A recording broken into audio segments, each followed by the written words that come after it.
السلام علیکم ورحمۃ اللہ وبرکاتہ حامدا و مصلیا اما بعد اعوذ باللہ من الشیطان الرجیم بسم اللہ الرحمن الرحیم۔ بحیثیت روزہ دار ہمیں اور آپ کو یہ معلوم کرنا ضروری ہے کہ وہ کون سی چیزیں ہیں جس کے کرنے سے روزہ ٹوٹ جاتا ہے، روزہ باطل ہو جاتا ہے، روزہ ختم ہو جاتا ہے۔ آئیے ہم دیکھتے ہیں۔ نمبر 1، جمع۔ آدمی اگر رمضان میں روزے کی حالت میں اپنے بیوی سے مل لے یا جمع کر لے تو اس شخص کا روزہ ختم ہو جاتا ہے اور اس پر کفارہ لازم ہوتا ہے۔ اس کی دلیل یہ حدیث ہے۔ حضرت ابو ہریرہ رضی اللہ تعالیٰ عنہ راوی حدیث ہیں، وہ بیان کرتے ہیں کہ ایک شخص نبی اکرم صلی اللہ علیہ وسلم کے پاس آئے اور کہنے لگے، یا رسول اللہ، میں ہلاک و برباد ہو گیا۔ نبی اکرم صلی اللہ علیہ وسلم نے فرمایا، تمہیں کس چیز نے ہلاک کو برباد کیا؟ اس شخص نے کہا، اللہ کے رسول، بدقسمتی سے میں نے رمضان میں روزے کی حالت میں اپنی بیوی سے جمع کر لیا۔ تو نبی اکرم صلی اللہ علیہ وسلم نے فرمایا، فَهَلْ تَجِدُ مَا تُعْتِقُ رَقْبَةً قَالَ لَا قَالَ هَلْ تستطيع أن تصوم شهرين متتابعين قال لا قال فهل تستجد ما تطعم 60 مسكينا قال لا الحديث۔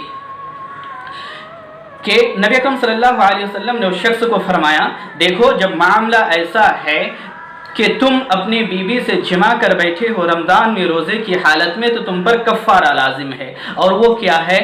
کیا تمہاری طاقت ہے کہ تم ایک غلام آزاد کرو؟ اس شخص نے کہا، اللہ کے رسول، مجھ میں اتنی طاقت نہیں کہ میں ایک غلام آزاد کر سکوں۔ تو نبی اکرم صلی اللہ علیہ وسلم نے فرمایا، تو پھر پے در پہ 60 روزہ رکھو۔ تو اس شخص نے کہا، اللہ کے رسول، یہ مجھ سے نہیں ہوگا۔ تو نبی اکرم صلی اللہ علیہ وسلم نے فرمایا، کیا تمہارے اندر اتنی قوت و طاقت ہے کہ تم 60 مسکینوں کو کھانا کھلاؤ؟ تو اس شخص نے کہا، اللہ کے رسول، میں اس کو بھی کرنے سے عاجز و قاصر ہوں۔ تو یہ لمبی حدیث ہے۔ تو یہ ہوئی کفارہ، یعنی اگر کوئی شخص رمضان میں روزے کی حالت میں اپنی بیوی سے جمع کر لے تو ان کو یا تو ایک غلام آزاد کرنا ہوگا، یا دوسرے نمبر پہ انہیں پے در پہ 60 روزہ رکھنا پڑے گا، یا پھر انہیں 60 مسکینوں کو کھانا کھلانا پڑے گا۔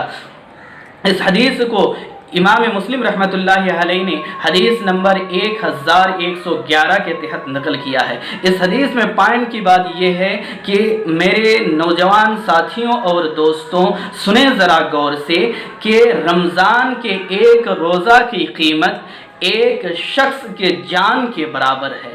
ایک شخص کی قیمت جیسے کوئی لگا نہیں سکتا، ایک شخص کی قیمت اس قدر زیادہ ہے کہ کوئی لگا نہیں سکتا، اسی طرح ایک روزہ کی قیمت کو ہی چکا نہیں سکتا۔ اللہ اکبر۔ دوسرے آپشنل میں یہ فرمایا کہ دیکھو رمضان کے ایک روزے کی قیمت دوسرے ایام میں پے در پہ 60 روزہ رکھنے کی قیمت کے برابر ہے۔ اللہ اکبر۔ میرے مسلمان نوجوان ساتھیوں، کتنی ہی آسانی سے آپ روزہ توڑ دیتے ہیں۔ دیکھتے ہیں کہ روزہ کی قیمت کوئی لگا نہیں سکتا ہے۔ یہ ایک ایسا عمل ہے جس کا اجر اور صرف اللہ ہی دے گا۔ انسان میں کسی کے بس کی بات نہیں کہ اس کا اجر و ثواب دے اور اس کا بدلہ آپ کو دے۔ اللہ اکبر۔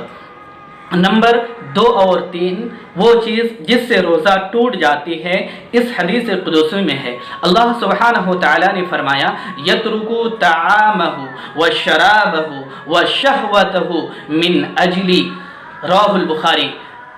اللہ سبحانہ وتعالی فرماتا ہے کہ روزہ میرے لیے ہے، میں ہی اس کا اجر و ثواب دوں گا کہ بندہ اپنا کھانا چھوڑتا ہے، پینا چھوڑتا ہے، اپنی خواہشات نفس کی تکمیل سے رک جاتا ہے، میرے خاطر، میرے خوشنودی کے خاطر، میرے رضامندی کے خاطر۔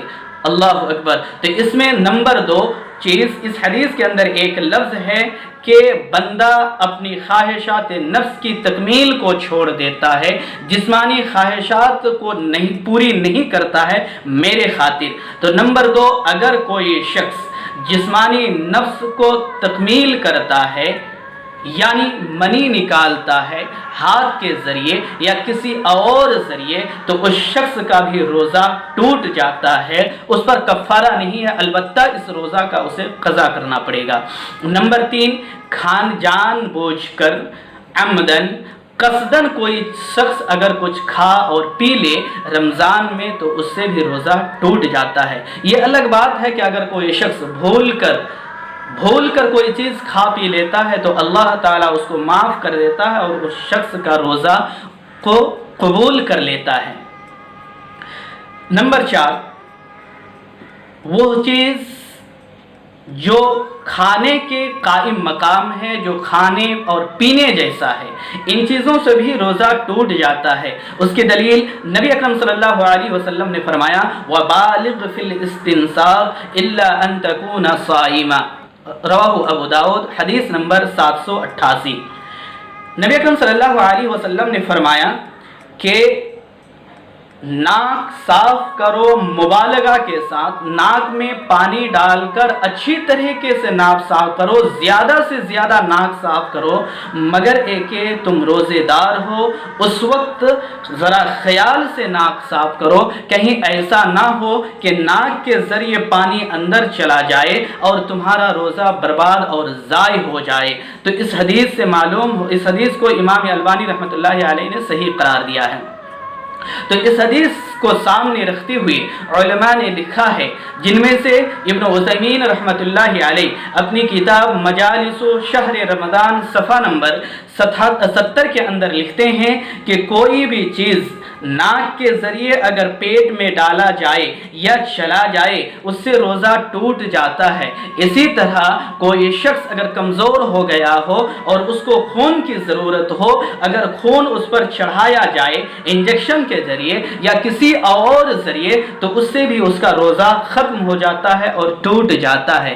اسی طرح ایسا انجیکشن جو کھانے پینے کے مساوی ہو، جس سے کھانے اور پینے کی ضرورت محسوس نہ ہوتی ہو، کھانے پینے کی ضرورت کو ختم کرتے ہو، تو ایسے انجیکشن سے بھی روزہ ٹوٹ جاتا ہے۔